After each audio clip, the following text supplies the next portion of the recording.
બનાસકાંઠાની કરીએ તો ત્યાંના ભાભરમાં તો ભારે કમોસમી વરસાદ પડ્યો અને તેની બજારો પાણી થઈ ગઈ છે।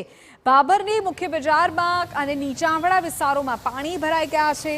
ખાસ તો ત્યાંના વાવ રોડ અને પટેલ બોર્ડિંગ રોડ પર વરસાદી પાણીનો ભરાવો થઈ ગયો છે। નીચાણવાળા વિસ્તારોમાં પાણી ભરાતા ત્યારે રાહદારીઓને પણ હાલાકી ભોગવવી પડી રહી છે।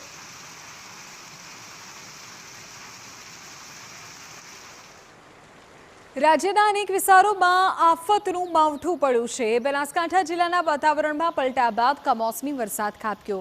બનાસકાંઠા જિલ્લાના સરહદી વિસ્તાર એવા વાવ, થરાદ અને લાખણી તાલુકામાં કમોસમી વરસાદ પડ્યો તો પાલનપુરના જગાણા, કાણોદર, લાલવાડા સહિતના ગામોમાં વરસાદ થયો।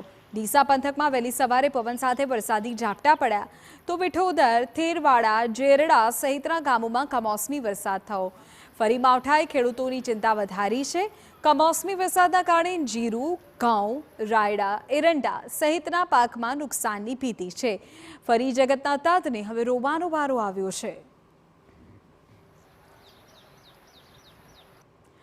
યાત્રાધામ અંબાજી પંથકમાં પણ આજે વરસાદ નોંધાયો છે। અંબાજી મંદિરનું ચાચર ચોક ભીંજાયું છે। કમોસમી માવઠાથી મંદિરમાં યાત્રિકો પણ ભીંજાયા। બીજી તરફ માવઠાના કારણે રવિ પાકને નુકસાનની પણ ભીતિ છે।